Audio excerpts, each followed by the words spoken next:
Hello and welcome to my workshop, Professor Brand Thyself. My name is Matthew A. Gilbert, and I am a business instructor, corporate trainer, and instructional designer based here in Dubai. I teach currently for the American University in the Emirates. My specialty, my area of specialization is marketing and management courses. And this is a workshop that has evolved over time and is one that eventually I will be giving to my fellow faculty at American University in the Emirates. And I hope that you enjoy it. And here we go. Okay, so to get us started, I thought I would evoke a little bit of my geekery and do a quick little brand brainstorm. So who knows what this brand is? It's Superman, exactly, right? Now what you guys don't know is I also provided my presentation on a Superman USB drive. I think I have it in my pocket here. Let's see. Consistency. Okay, so when you see the Superman symbol or the Superman brand, which is really what it is, what kind of words come to mind? Very strong. Strong, okay. Agile. Say people. Agile. Say it again. Agile. Agile, oh, that's a good one. Hero, right, a hero. Adventuring, right? Any other words or ideas come to mind? Flying man. Flying man, that's right. That's probably the most obvious one, right? Ever since I can remember as a kid, I've had dreams of being Superman, just flying. But in all of my dreams, for some reason, I fly really slowly. It's like nothing moves quickly. I don't know. Maybe that says something about myself. I don't know. Yes, the flying. So, exactly. So when you see a brand, when you see a logo, essentially, it evokes certain words, certain ideas, certain concepts, certain feelings, right? So when I see the Superman brand and the Superman symbol, I think of words similar to those that you guys said. And I also think of words like hope and optimism and perseverance and selflessness, other words like that. So good, so that got us kind of in the mood. So briefly, to go over the structure of this workshop, it's a little bit different from how I originally imagined it, because as I started working through it, I revisited how I was going to present this, especially in the constraints of the time that we have available. My initial idea was more of a very thorough hands-on workshop, but I realized that 30 minutes isn't really enough time to dig deep into all of that. So we'll do one short exercise, but it'll be limited to that, and I'll just kind of go over the concepts at a more general level, and then if along the way you have any questions or have anything specific you want to add, just let me know, and please, I'll invite you to join in, okay? So we're going to go over what is a personal brand, then we're going to talk about, well, why do I need a personal brand?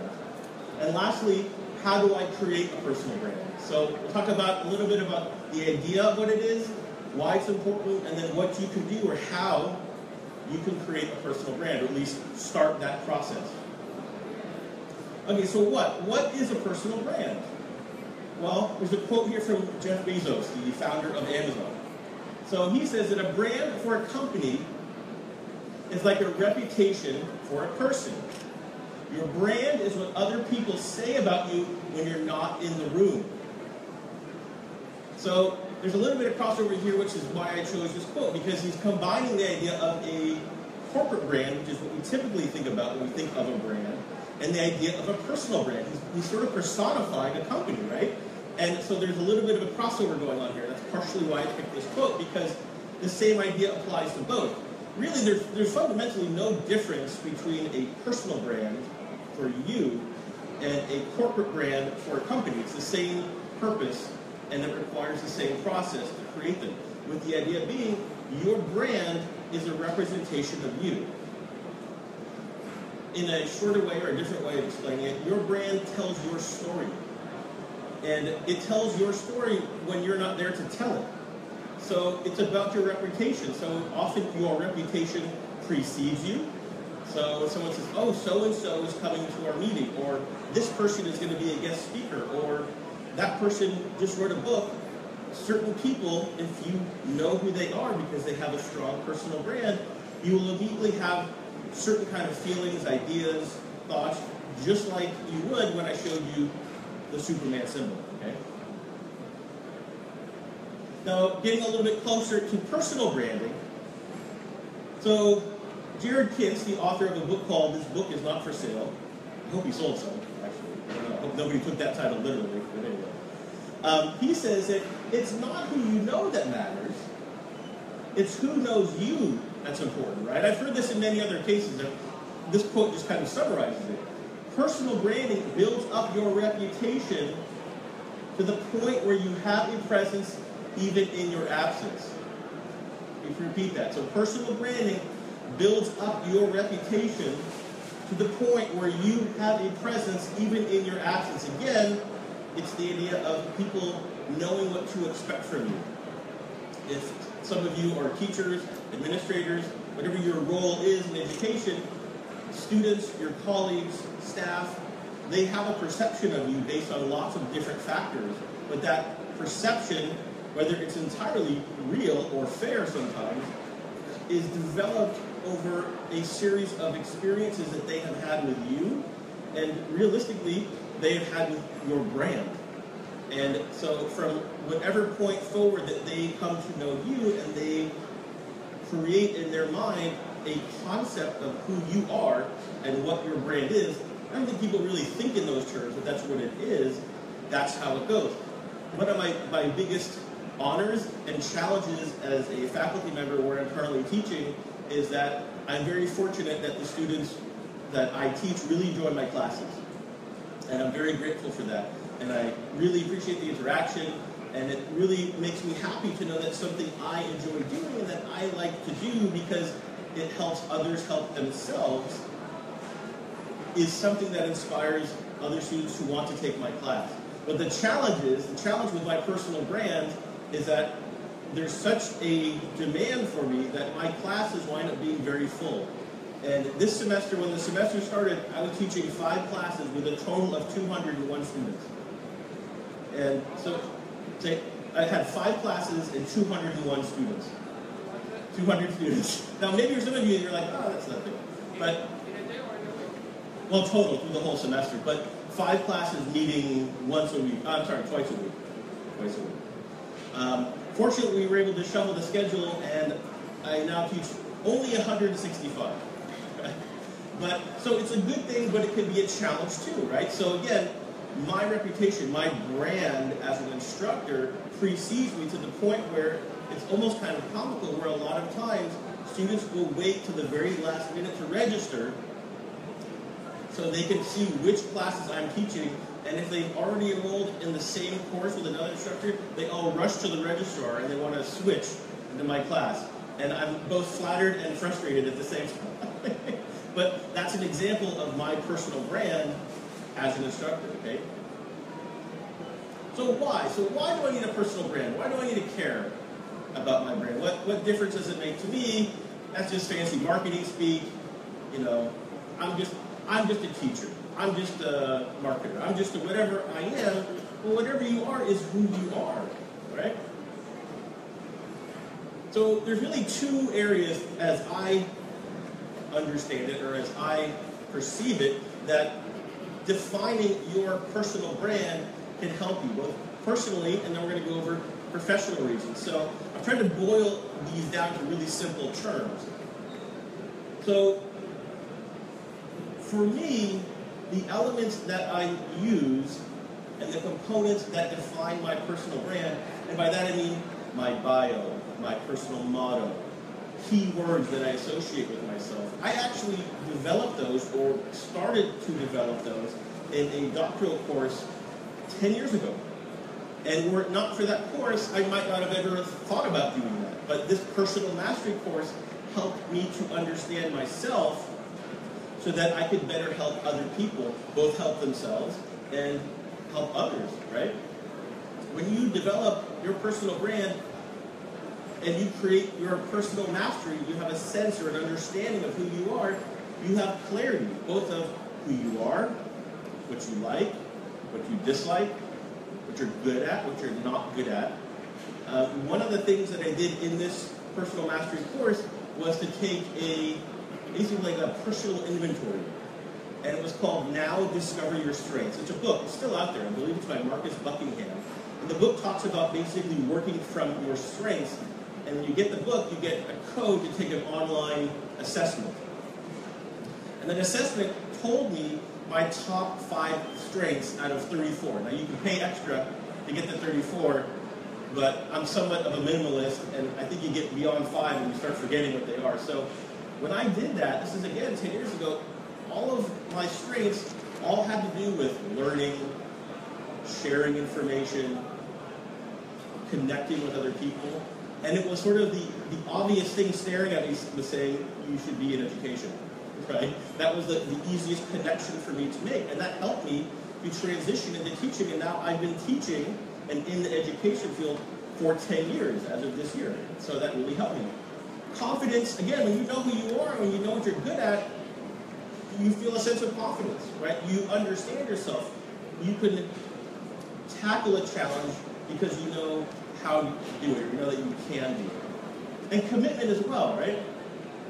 When you know who you are and you're confident in what you're doing, you're going to be more committed to your projects because you believe in yourself. If you know yourself enough to pick the right projects or to tackle the right tasks or to choose the right jobs, you'll be able to stick with it because you chose correctly and you can see it through. Professional development. When you create your personal brand, it helps you with your professional development. And again, I'm just summarizing the 3 main categories. We can go into further detail with each of these, but respect, this is a big one. When you define your brand, and again, if you go back to the previous slide, you're clear about who you are, you're confident about who you are, and you're committed to who you are, and you're committed to those tasks and those responsibilities that you know that you're good at because you are good at those, you earn people's respect, right? Because you succeed naturally because you're working from a position of strength, not a position of weakness. Resources. Now, you can look at resources in a couple different ways. When you define your personal brand, you might be given access to resources that you might not have previously been because people see you as credible. People see you as an expert. Because they respect you, they see you as a thought leader or an industry insider or someone to ask about a subject. You're a subject matter expert. So when you're perceived to be a respected professional, I hesitate to use the word expert because in my experience, anybody that calls themselves an expert, especially in social media, usually is not an expert. But I like to use the word enthusiast instead, right? So when you're an enthusiast about something and you have a mastery of a subject or a topic or a skill, you have access to resources and people might want you to test a product. They might invite you to participate in some project. They might give you access to a trial version of something. They want to get your opinion on it.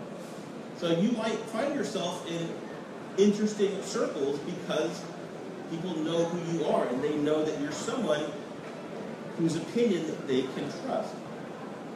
And lastly, you might find yourself receiving different kinds of rewards. Now, I think all of us are both intrinsically and extrinsically motivated, and you'll find both of those kind of rewards, right? So for me, as an educator, even though I teach business courses, I'm fundamentally driven by a desire for intrinsic reward, right?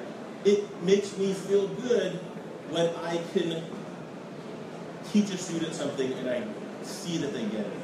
It makes me feel good when I can write something or create and share knowledge that I know somebody somewhere else will one day benefit from, and it might help them with something else. So for me, I'm very driven by that. But we also live in a very physical world. You know, Maslow covered this, right? So at some point, you also like to get a physical reward, even if it's just a certificate, even if it's just a thanks. When people know that you're somebody who knows themselves, and you're somebody that can be respected and counted on and looked to for expertise, people reward you for that. Again, you might receive the intrinsic reward because of that recognition, but you might also find yourself receiving different kind of rewards of a physical nature. So let's get to the how. So how do I create my personal brand? How do I create a personal brand? All right, let's talk about it. So when I thought about the process for creating a personal brand, I tried to really, really simplify it. And what I kind of came up with is what might appear to be a somewhat redundant process. Nice on the words, but let me explain it. So the way that I see it, everything starts with your values. We're going to talk about this in a second. This is what the exercise will be about. So your values are those things that are important to you. Your values are the things that drive you. And in most cases, your values have been ingrained in you. They're programmed into you from birth. And or they are strengthened based on your life experiences, the culture that you grow up in, your family, and your personal and your professional experiences.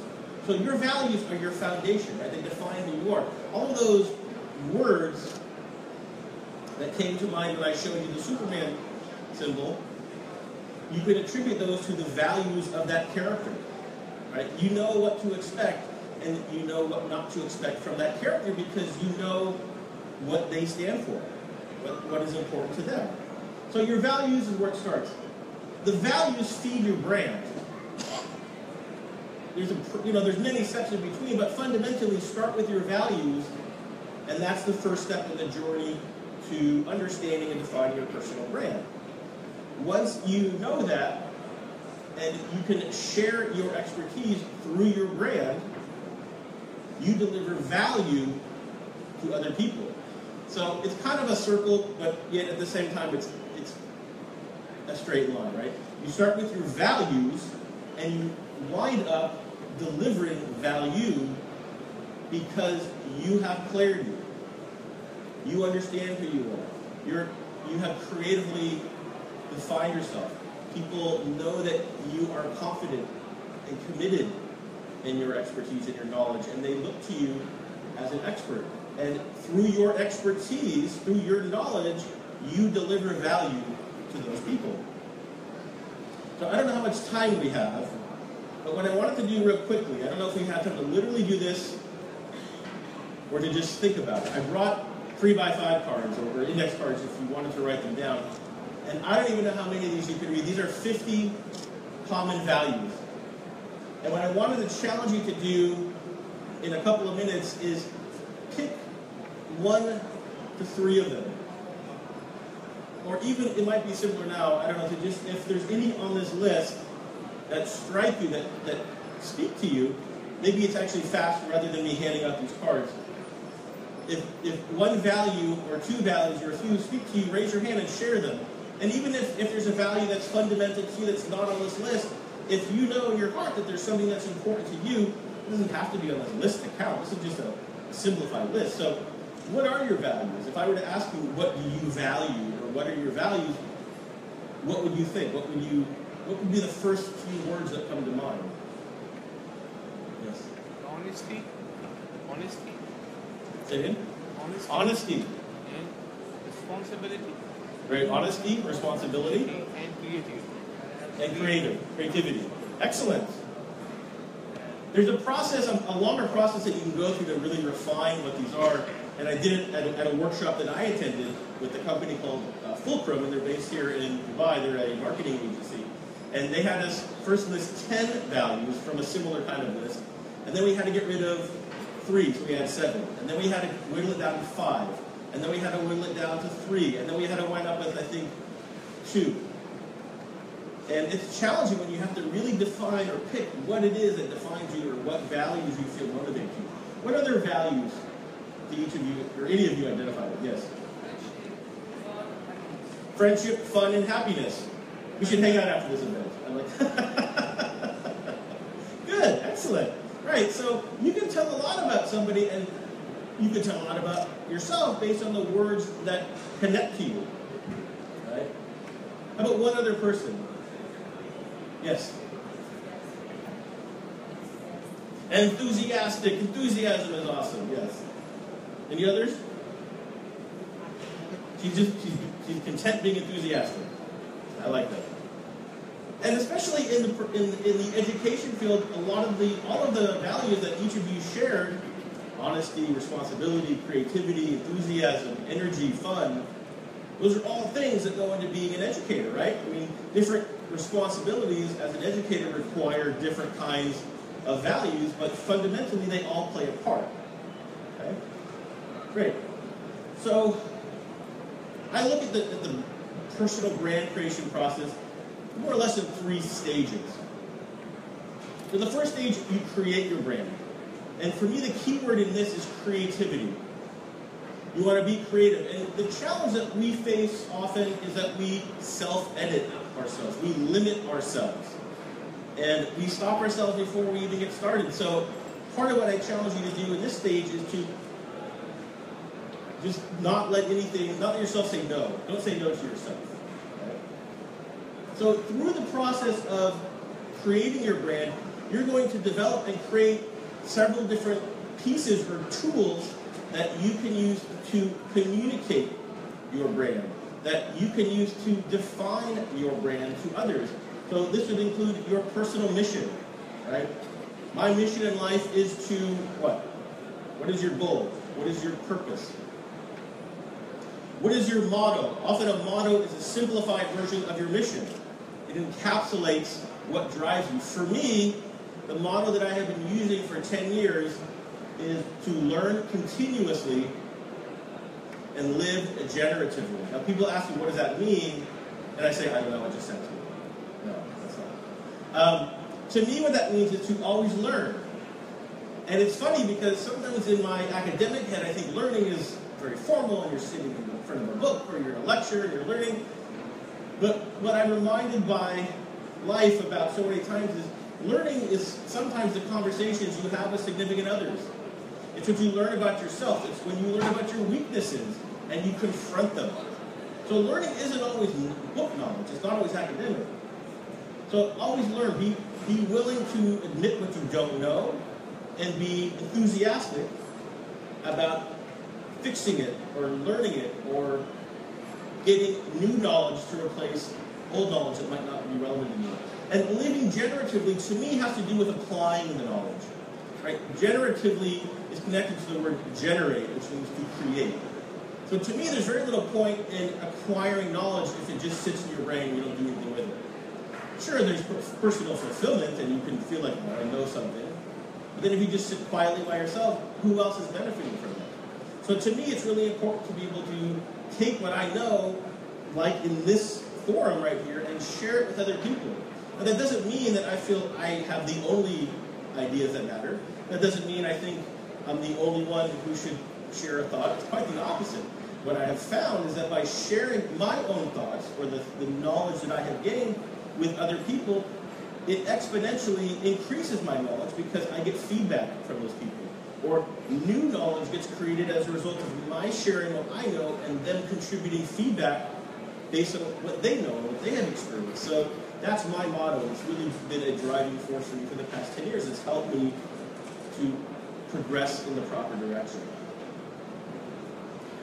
On a more practical level, consistency. So you want to share your brand. So again, I'm trying to simplify this into bigger terms to fit it on the slide. The first one is be social. I mean that in 2 ways. One, physically be social, right? Meet people, talk to strangers, I mean, within reason, right? Go to networking events if you're comfortable doing that.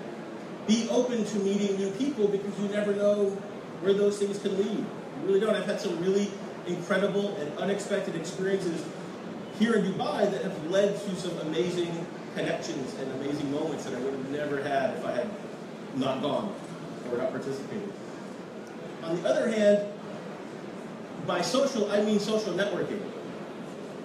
As professors or educators, we tend to think that my intellect is my brand, right? My knowledge should define me.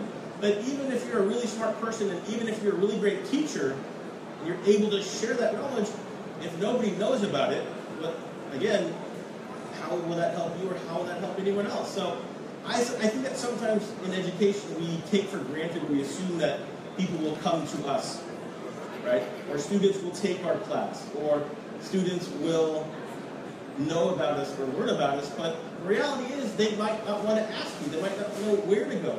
And a lot of times what I found is, for me, my social presence, so my ability to be present and participate in social media has allowed me to connect with students. They go to my website, they go to my Facebook page, they follow me on Twitter, we connect on Instagram, which they love here. And most recently I started using Snapchat, which is really funny because I'm starting to feel like an older person, right? I'm like, I don't get this, you know, like, but I'm doing it, right? Because it allows me to connect with them. And what's been really hysterical is now, instead of emailing me, instead of WhatsApping me if they have a question, they Snapchat me. Doctor, when is the exam? Doctor, what is the assignment? I've even had students Snapchat pictures of them speeding down Shakeside Road at 165 kilometers an hour to tell me they're going to be late for class. And I say, please don't do that. Concentrate on driving, right? But that has allowed me to develop a more authentic relationship with my students, with still some filters, some barriers. You know, you do need to be mindful of what you share. But for me, everything anchors back to my website. So I recently just updated my website. So that actually is me at the Taj Mahal last month. I'm not in front of a green screen, although it looks like it. And so what I do is I have a website that is basically a WordPress blog. And into that WordPress blog, you can install a theme. This theme is actually free. Now, you have to have a little bit of geeky skills to be able to work with it and understand it and manipulate it, so you might need someone to help you with it. But in very short order, I was able to share the material, the content I already had, enhance it visually, work within this template to allow me to share information about myself to the world, basically.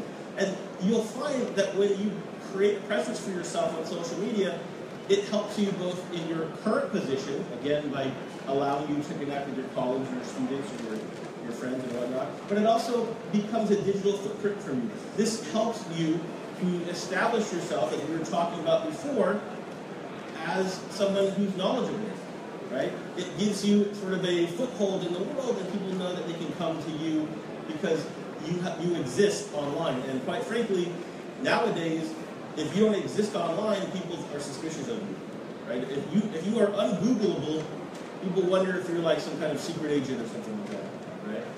Another thing to be mindful of with your personal brand is who else has your name and what happens when you Google yourself.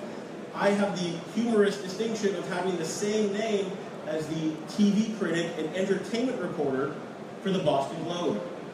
I was also born in Boston, and for 10 years I knew who he was, and every now and then I would get a rogue email sent to me when he would write a bad review of a TV show because somebody thought that my website was his website. About 5 years ago, I got a random email from him finally. And long story short, I wound up giving him a Twitter account and then for a very negligible amount, selling him a domain name with our name, because what I realized is, for me, I brand myself with my middle name. You can't really see it here, but I always use my middle initial in my name because beyond this individual, there's a lot of other Matthew Gilberts. And so for me, it was important to, wherever I can, to use my middle initial because that differentiates me, that makes me different. And that's why I was able to give the Twitter account without the middle initial to this gentleman. Lastly, continue learning. That's why you guys are here, right? Give freely. By that I mean of your time, of your knowledge, and even of your things, right? Help other people. Be a service. Be a contribution, to use a phrase from a book called The Art of Possibility that inspired me as well 10 years ago. Speak often.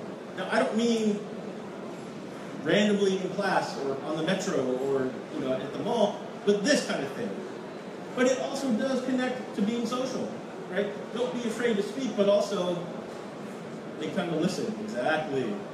See, I heard her. I was listening. What she said. And lastly, one other practical thing is write articles. Again, this establishes you as a thought leader, as somebody who knows something. I don't mean academic articles, which are obviously part of your role, at least if you're in higher education. But contribute to newspapers, write a blog. I've had a blog now for 10 years. My blog preceded my website. So in the social space, I have a blog, I have a website, I'm on Facebook, I'm on LinkedIn, I'm on Twitter, I'm on Instagram. I'm everywhere. It's exhausting. I think I need an assistant. I don't know. So, one final thought from Howard Schultz, the founder of Starbucks. I really like this quote.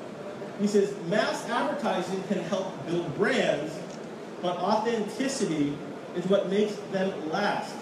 If people believe they share values with the company, they will stay loyal to the brand. So again, we come back to this magic word of values, right? So again, everything starts with values and leads to value, okay? Thank you very much. I appreciate your attention and your involvement.